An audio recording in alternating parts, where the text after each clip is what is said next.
नमस्कार प्यारे दोस्तों, स्वागत है आप लोगों का आपके अपने चैनल आईएएस विजन में। और आज हम लोग बात करने जा रहे हैं कोरोना वायरस के ओमिक्रॉन वेरिएंट सार्स कोव 2 के बारे में।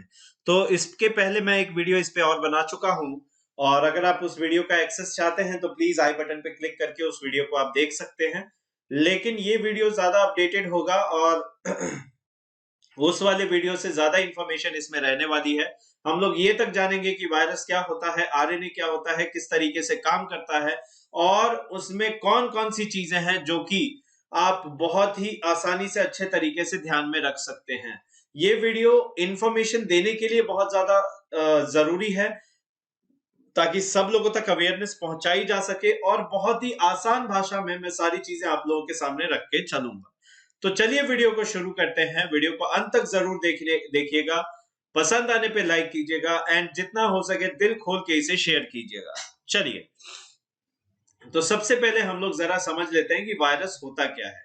आपने सुना होगा वायरस जो है वो एक लिविंग और नॉन लिविंग के बीच का लिंक होता है ना। लिविंग एंड नॉन लिविंग के बीच का होता है। कहने का मतलब ये हुआ, अगर ये किसी होस्ट, होस्ट का मतलब ये हुआ खिदमतगार। कहने का मतलब ये है कि जैसे यदि बात की जाए, आपके घर कोई आया तो आप उसके लिए होस्ट हुए, मेजबानी कर रहे हैं आप उसकी, है ना। तो आप होस्ट बन गए, और जो आया वो क्या बन गया, वो दोस्त नहीं वो वायरस भी हो सकता है। तो जी हाँ, होस्ट के अंदर जब ये वायरस चला गया तो ये खुद को रेप्लिकेट कर सकता है, और अगर ये होस्ट के बाहर है तो ये खुद को रेप्लिकेट नहीं कर सकता, तब ये नॉन लिविंग है। और इसी तरीके से हम इसे कहते हैं। अब सवाल आता है, आरएनए क्या है। आरएनए इसका बेसिक स्ट्रक्चरल मॉलिक्यूल है। कहने का मतलब है इससे मिलके बना है ना। इसका कंपोजिशन है आरएनए। तो जैसे कि अगर हम बात करें कि फॉर एग्जांपल घर किससे मिलके बना है, तो बेसिक कंपोजिशन क्या है किसी भी घर का, वो है सीमेंट, ईंट और पानी एंड बाइंडिंग मिक्सचर के लिए जो चीजें उसमें ऐड की गई, बजरी, है ना। तो वैसे ही आरएनए उसका बेसिक स्ट्रक्चर है। अब आरएनए और आपने एक और सुना होगा डीएनए, दोनों में अंतर क्या है। देखिए बहुत आसान भाषा में, ये एक सिंगल हेलिक्स होता है और वो डबल हेलिक्स होता है। डीएनए इस तरीके से रहेगा, दो तरफ से प्रोटीन्स आके यहाँ पे मिलते हैं और ये सीढ़ी नुमा स्ट्रक्चर बनाते हैं, तो ये डीएनए है। और आरएनए जो होता है वो जनाब कुछ इस प्रकार से आधा अधूरा होता है। और चूंकि आधा अधूरा है, इसीलिए आप इसको समझ पाएंगे कि ये लिविंग है जब ये किसी होस्ट के अंदर चला गया, नॉन लिविंग है जब ये होस्ट के बाहर है। डीएनए डबल हेलिकल स्ट्रैंड होता है। ऐसे याद करने में आसानी होगी, डी से डबल, डी से डीएनए, तो डबल हेलिकल जहां भी होगा वो डीएनए होगा और वही लिविंग होगा। वो कहीं भी अपने आप को रिप्रोड्यूस कर सकता है। जैसे बैक्टीरिया है वो अपने आप को ओपन एनवायरनमेंट में भी रिप्रोड्यूस कर सकता है। वायरस से अलग है क्योंकि वायरस में आरएनए होता है, और अगर ये डबल होता तो ये भी खुद को कॉपी बना पाता, है ना। तो आरएनए, अगर आप इसके टेक्निकल नाम की तरफ जाएंगे तो ribose nucleic acid, DNA deoxy ribose nucleic acid, तो ये इसका नामकरण है। और इस तरीके का ये वायरस होता है। ये कोरोना वायरस ही है। और यहाँ पे कोरोना का मतलब है क्राउन, क्राउन से लिया गया, क्राउन इसके मुकुट जैसा इसके शरीर पे स्ट्रक्चर है, और यही सबसे ज्यादा प्रॉब्लमेटिक है। खैर, अब सवाल आता है कि बहुत सारी बार आपने ये सुना होगा म्यूटेंट्स, म्यूटेशंस, वेरिएंट्स, स्ट्रेन्स। तो ये अलग अलग नाम, इनके अलग अलग मतलब क्या है। जब भी वायरोलॉजी की बात करते हैं तो जो म्यूटेशन है, म्यूटेशन का मतलब होता है चेंज। जैसे कि मान लीजिए मेरी बॉडी में कोई वायरस आया, अगर मेरी बॉडी में वो वायरस आया तो उसका होस्ट मैं हुआ। अब जैसी खातिरदारी मैं करूंगा उस हिसाब से उसमें चेंज आएगा। जैसे आपके घर पे कोई गेस्ट आया, आपने खातिरदारी ज्यादा कर दी, ज्यादा दिन रुक गए, है ना, और चेंजेस भी वैसे आ गए, एकदम फैल के, एकदम आपको ऑर्डर कर रहे हैं, जाओ बेटे समोसे ले आओ, जाओ बेटे कचौरी ले आओ। आपने थोड़ी कम खातिरदारी की, सब पकाए हुए हैं, मांगे ना मांगे, या चलो छोड़ो खिचड़ी मांग लेते हैं। तो वैसी ही कहानी म्यूटेशंस की है। म्यूटेशंस में क्या होगा कि म्यूटेशन वायरस के जेनेटिक सीक्वेंस में चेंजेस होते हैं। अब जेनेटिक सीक्वेंस क्या बीमारी है, यही जीन्स, यहां से इसके जीन्स डिफाइन होते हैं, और इसमें चेंजेस होने लग जाए, क्योंकि आधा अधूरा है, जाके किसी और से अटैच होगा। जब ये किसी और से अटैच होगा तो उसके कैरेक्टरिस्टिक्स भी उठा लेगा, तो म्यूटेशंस तो होने ही होने हैं, आप ऐसे समझ लीजिए, है ना। तो ये बहुत कॉमन है, ये एक्सट्रीमली कॉमन है, और 4000 तो रिकॉर्ड कर लिया हमने अभी तक, सिर्फ और सिर्फ ये स्पाइक प्रोटीन कहलाता है। ऐसे स्पाइक प्रोटीन में 4000 म्यूटेशन। आप सोचो वायरस कितना छोटा होता है, नैनोमीटर में, है ना, और आंखों से दिखता नहीं है, और उसपे वो स्पाइक प्रोटीन कितने छोटे होंगे। उन स्पाइक प्रोटीन में 4000 से ज्यादा म्यूटेशन हमने नोट कर दिए। तो सोचिए कितनी बड़ी बात है। उसके अलावा म्यूटेशंस जो है वो तब अराइज होते हैं जब वायरस जो है वो अपनी कॉपीज बनाने लग जाता है। जैसा कि मैंने आपको बताया था कि आपके घर में कोई आया मेहमान, आपने खातिरदारी ज्यादा कर दी, तो ज्यादा उसने इम्यून सिस्टम कम है भाई, आप रेजिस्ट कम कर रहे हैं, तो उसने अपने डेरा डंडा सब डाल दिया, तंबू वंबू सब गाड़ दिया, 2-4 महीने तक टिक गए। आपका इम्यून सिस्टम स्ट्रांग है, आपने ज्यादा नहीं किया, तो चेंजेस उसके अकॉर्डिंग होंगे। तो म्यूटेशन इस वजह से चेंजेस होता है, इंटरेक्शन की वजह से। बहरहाल म्यूटेशन से वेरिएंट फेज में कब आएगा? वेरिएंट ये वो वायरस है जिसका जेनेटिक सीक्वेंस उसके पेरेंट से एकदम अलग हो चुका है।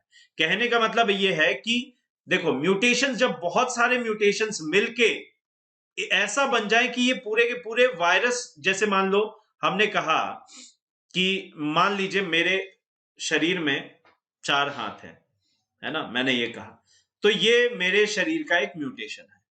लेकिन अब म्यूटेशन एक ये हो गया, 4 हाथ हो गए, 4 पैर हो गए, तो ये भी एक म्यूटेशन है। अब पंख भी निकल आए तो मैं उड़ भी सकता हूं, तो मैं एक वेरिएंट हूं, है ना। जब तक ये म्यूटेशन थे और इन म्यूटेशन ने एक अलग कैरेक्टरिस्टिक नहीं दिया, मतलब मुझे अलग नहीं बनाया, तब तक मैं वेरिएंट नहीं बना। जैसे ही मैं अलग बन गया, मैं वेरिएंट कहलाया, तो वो वेरिएंट कहलाया। उसके बाद आपने ये भी सुना होगा स्ट्रेन। स्ट्रेन वो वेरिएंट है जिसके बहुत सारे म्यूटेशन है और वो सिग्निफिकेंटली उसके बिहेवियर को अल्टर कर देते हैं। जैसे कि मैं वही एग्जांपल का केस ले लूं, 4 हाथ, 4 पैर, 2 पंख, है ना, लेकिन ये दिमाग जो है वो आ गया बैल का, तो अब कहीं भी किसी को भी मारते फिरेंगे तो बिहेवियर चेंज हो गया, तो ये स्ट्रेन कहलाएगा। तो म्यूटेशन, वेरिएंट, स्ट्रेन, बहुत बार आपने ये नाम सुने होंगे, एंड आई होप आपको एकदम बहुत आसान तरीके से समझ में आ गया हो। अब बारी आती है नॉमेनक्लेचर की। बड़े ही अजीबोगरीब आपने नाम सुने होंगे कि भैया पप्पू, बिल्लू, है ना, चंपू, ऐसा नाम क्यों नहीं रखा गया?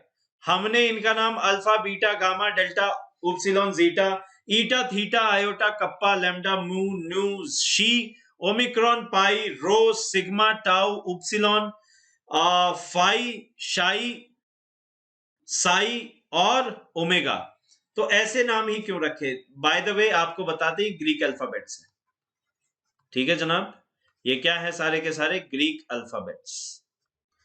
और इनके बेसिस पे नाम इसीलिए क्योंकि चाइना के वुहान से ये वायरस निकला और उसके बाद में हर जगह पहुंचा पूरी दुनिया में, और वहां पे म्यूटेशंस तो होंगे ही, अभी तक हमने देखा म्यूटेशन से वेरिएंट, वेरिएंट से स्ट्रेन। तो ये अगर मान लीजिए जैसे चाइना वायरस ही बोला जाए तो चाइनीज लोगों को बुरा लगेगा यार, और प्लस उस कंट्री की इज्जत के साथ खिलवाड़ होगा। वैसे कहना चाहिए, करना भी चाहिए, मैं तो इस फेवर में हूं कि Chinese virus it should be called as Wuhan virus, but still WHO के कुछ प्रोटोकॉल्स हैं, वो हमारे आपके और मेरे हिसाब से नहीं चलता, एंड इसीलिए ग्रीक अल्फाबेट्स का के बारे में सोचा गया कि क्यों ना इसे alpha variant, beta, gamma, delta ऐसे नाम दिए जाए, जिससे कि जहां भी जिस भी रीजन में पाया जाए उसको कोई मतलब परेशानी ना हो, उसके ऊपर एक स्टिग्मा ना स्टिक हो, इसीलिए। तो इसीलिए नोमेनक्लेचर इस हिसाब से देखा गया।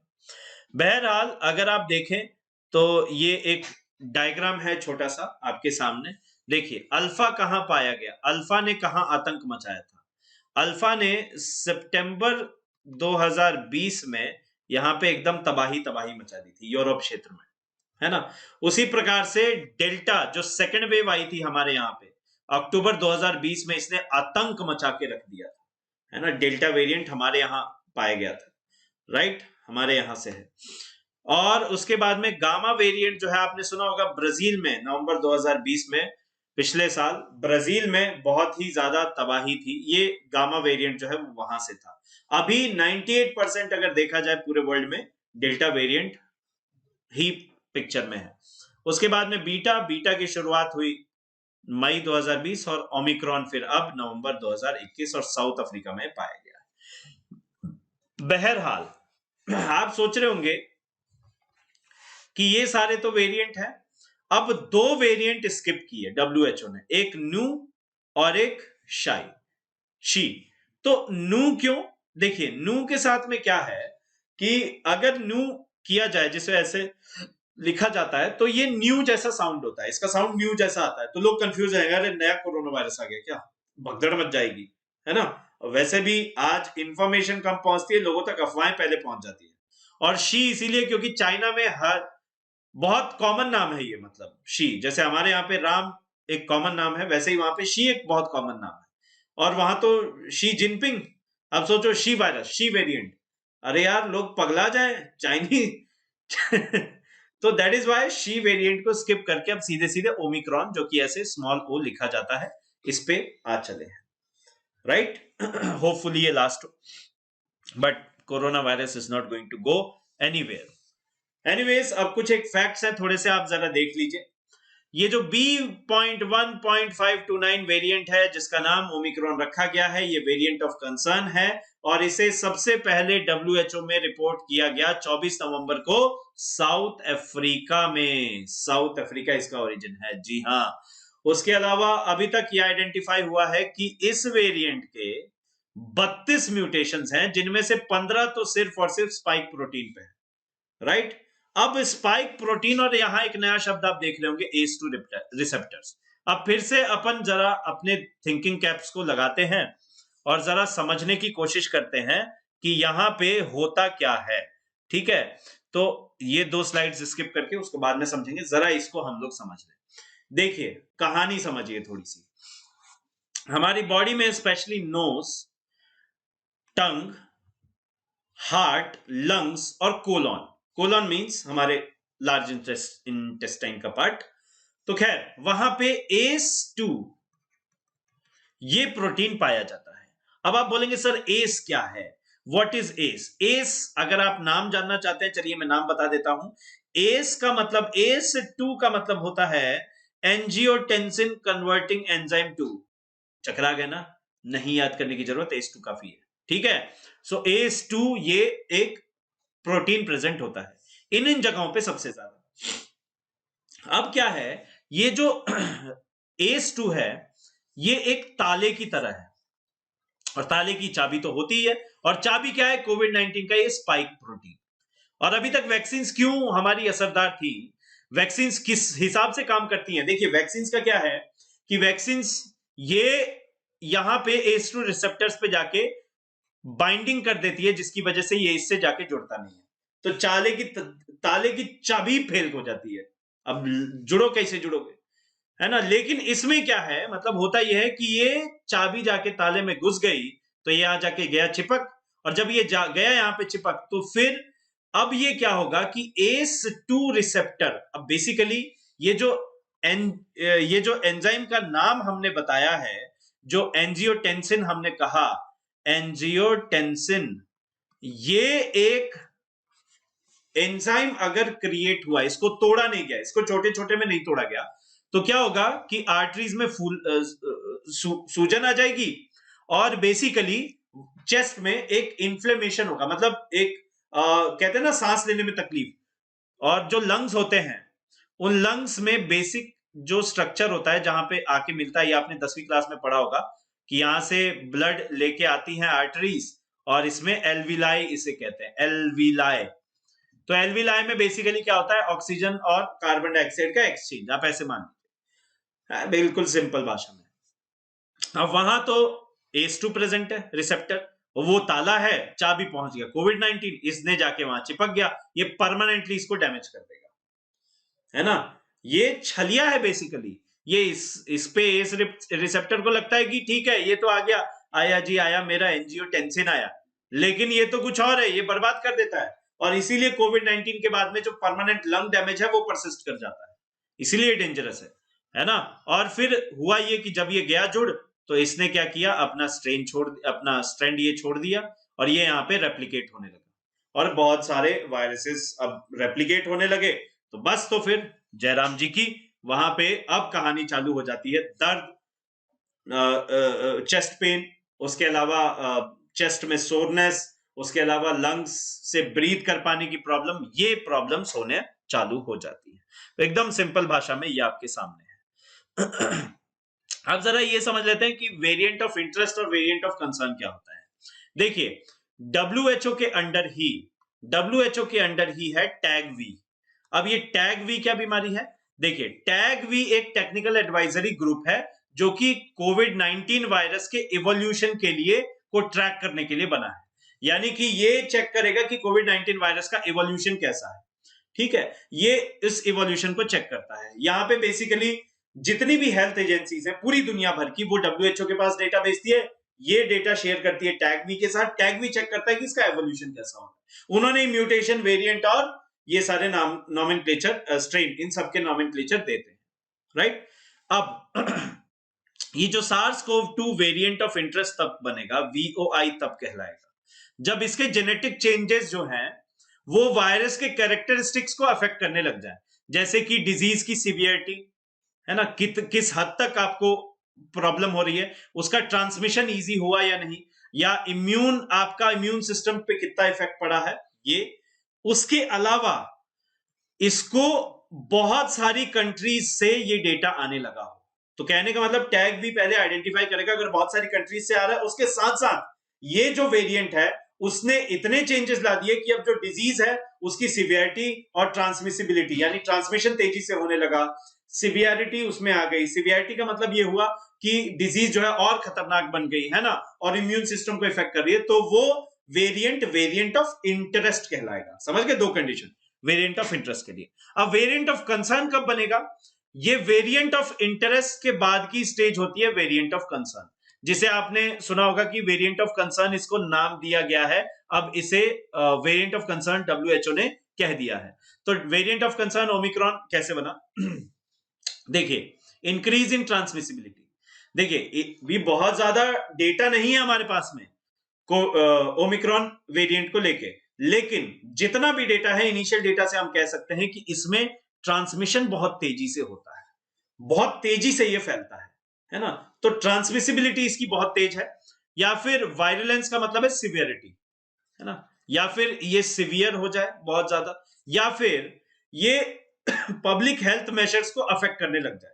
जैसी हालत हमारी हुई थी, जैसे आप याद कीजिए पिछले सेकेंड वेव में हालत इतनी खराब थी कि ऑक्सीजन नहीं थे, पूरे पब्लिक हेल्थ सेक्टर जो है वो पूरा कोलैप्स हो गया था एक तरीके से, है ना। तो उस हद तक अगर ये खतरनाक है तो इसे वेरिएंट ऑफ कंसर्न, यानी कि इन तीन में से कोई एक भी, क्योंकि और है बीच में, है ना, तो इन तीन में से कोई एक भी कंडीशन फुलफिल होती है तो उसे वेरिएंट ऑफ कंसर्न कहा जाएगा। याद रखिएगा, ओमिक्रॉन को variant of concern increase in transmissibility के कारण कहा गया है, क्योंकि इसका आर फैक्टर, एक होता है आर फैक्टर। देखिए, आर वैल्यू का मतलब क्या है? R value, R factor, R value का मतलब क्या है? Reproduction number. ये है रिप्रोडक्शन नंबर। अब इसका मतलब ये नहीं है कि कितना पैदा कर रहे हैं बच्चा उसका नंबर है, नहीं नहीं नहीं बाबा, इसका मतलब है कि कितना एक व्यक्ति कितने लोगों को रिप्रोड्यूस करेगा। जब हमारे कोविड 19 की सेकेंड वेव पीक पे थी तो इंडिया में ये आर नंबर जो था, ये आर रिप्रोडक्शन नंबर 4 था, यानी एक व्यक्ति 4 को इन्फेक्ट कर रहा था। अभी एट प्रेजेंट साउथ अफ्रीका में 1.47 है, अपने आप में बहुत बड़ा नंबर है। 1 से ऊपर ही कॉज ऑफ कंसर्न है, इसीलिए इसे कहा गया variant of concern. And in fact वहां पे जो एक ग्वांटेंग प्रोविंस है साउथ अफ्रीका में, ग्वांटेंग प्रोविंस है, उस ग्वांटेंग प्रोविंस में ये 1.93 क्या वैल्यू रखता है आर नंबर। बहुत बड़ा है साहब, बहुत बड़ा है जी। तो चलिए, ये तो हमने देख लिया कैसे अटैच होता है, कैसे इफेक्ट करता है, और अभी तक क्या इंफॉर्मेशन है हमारे पास में।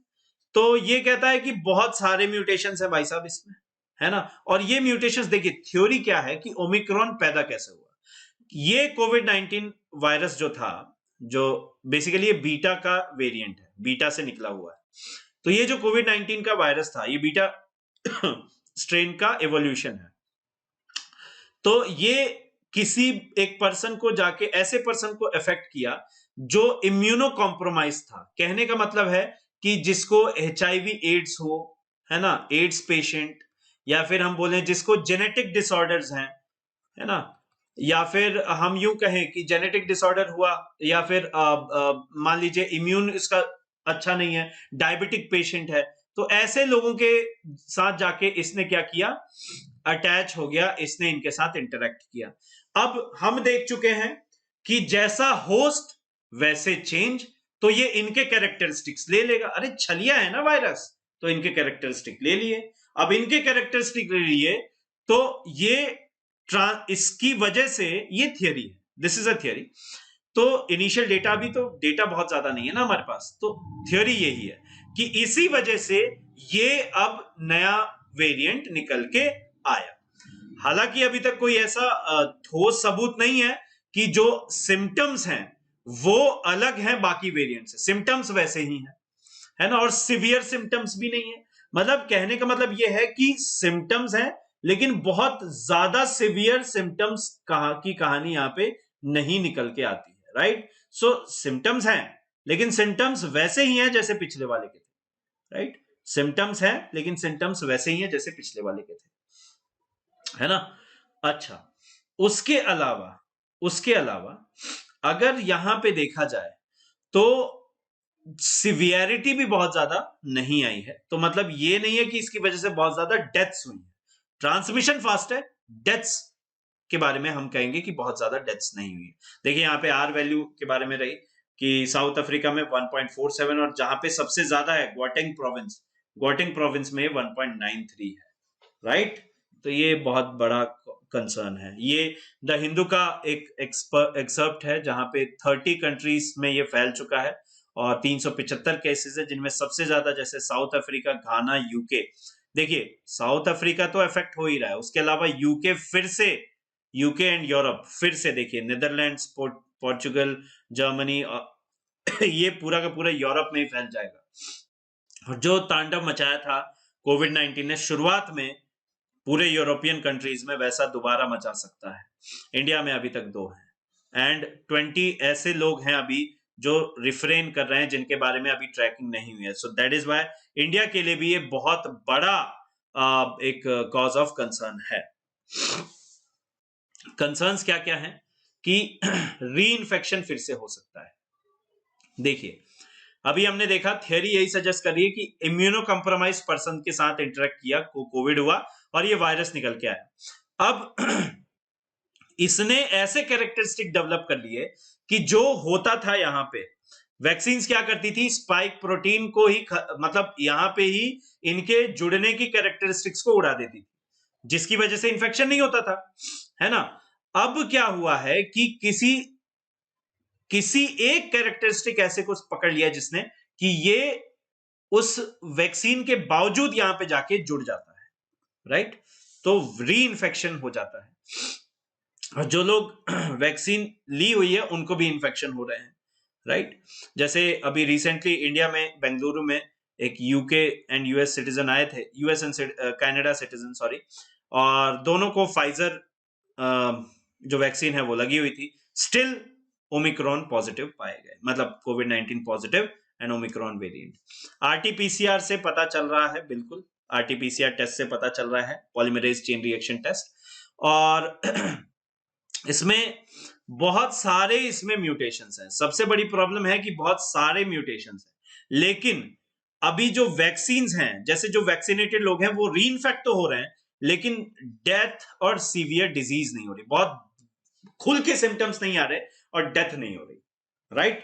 तो ये एक प्लस पॉइंट है अभी तक। और WHO के अनुसार जो कॉर्टिकोस्टेरॉइड्स और ILC रिसेप्टर ब्लॉकर्स हैं, इनको IRBs कहते हैं, है ना, IRBs। तो ये जितने भी IRBs हैं ये अभी भी इफेक्टिव रहेंगे। IRB में बेसिकली अगर हम लोग यहाँ पे बात करें ना, तो एक ये वो रिसेप्टर्स होते हैं, ये वो बेसिकली ब्लॉकर्स होते हैं जो कि जाके, जो हमने देखे थे ना रिसेप्टर्स, ACE2 रिसेप्टर्स, उनको इनइफेक्टिव कर देते हैं, नलीफाई कर देते हैं, राइट। अब इसकी वजह से ये स्पाइक प्रोटीन को कोविड-19 मतलब यहां पे स्पाइक प्रोटीन जो है वो आके जुड़ नहीं पाता और खुद को रेप्लिकेट नहीं कर पाता, है ना। तो जैसे मर्क ने एक कोविड-19 पिल निकाली थी, वो अभी भी इफेक्टिव रहेगी। तो ऐसा रीसेंट फाइंडिंग्स हैं ओमिक्रॉन के बारे में। अब हम क्या कर सकते हैं, देखिए क्या क्या किया जा सकता है। ये नेशन लेवल पे है और ये इंडिविजुअल लेवल पे है। डेटा को कलेक्ट करना बहुत ज्यादा जरूरी है। अगर डेटा कलेक्ट नहीं होगा, देखिए डेटा कलेक्शन इसीलिए जरूरी है ताकि बेटर वैक्सीन आ सके। यहां से हमें ज्यादा से ज्यादा पता चल पाएगा, तभी हम लोग बेटर वैक्सीन को बना पाएंगे। और बेटर वैक्सीन होंगी तो बेटर हेल्थ होगी, बेटर इम्यूनिटी होगी। लेकिन फिर भी अभी कम से कम मान लीजिए कि 6 महीने लगेंगे ऐसा काम करने में, वैक्सीन को अपडेट करने में भी। बूस्टर शॉट्स जो कहने की बात हो रही है ना, कि बूस्टर शॉट्स भी आएंगे उसमें। उसके अलावा सर्वेलेंस प्रॉपर होना चाहिए और सीक्वेंसिंग होनी चाहिए, ट्रैकिंग होनी चाहिए केसेस की। अगर ये नहीं होता है तो फैलने का खतरा बहुत ज्यादा है। उसके अलावा हम क्या कर सकते हैं, 2 गज जरूरी, 2 गज दूरी, मास्क जरूरी है ना। और मास्क भी फिटिंग, ये नहीं कि नाक से नीचे बह रहा है ना, जैसे सर्दी जुकाम हुआ है और नाक से एकदम मास्क ही निकल रहा है, वो भी नहीं होना चाहिए। प्रॉपर वेंटिलेशन रखिए, वेंटिलेशन इम्यून सिस्टम को बूस्ट करता है। ऑक्सीजन रिच एनवायरनमेंट में रहिए, भीड़ भाड़ वाली जगहों से बचिए, हाथों को बार बार धोइए, और अपनी जो कफिंग है और जो स्नीजिंग है यानी खांसना और छींकना, वो अपनी बेंट एल्बो, कहने का मतलब है कि कोहनी को मोड़ के लीजिए। उसके अलावा वैक्सीनेट होइए, सबसे बड़ी बात, खुद को वैक्सीनेट कीजिए, खुद को सेव कीजिए, बाकियों को सेव कीजिए। चलिए, आशा करता हूं कि आपको सारी चीजें एकदम विजुअलाइज हुई हो, एकदम क्लियर हुई हो और सिचुएशन आपको समझ में आई हो। देखिए, कम से कम 2-3-4 साल कोविड-19 कहीं नहीं जा रहा, जब तक कि ये आपका माइल्ड ना हो जाए। माइल्ड जैसे नॉर्मल कफ एंड कोल्ड है।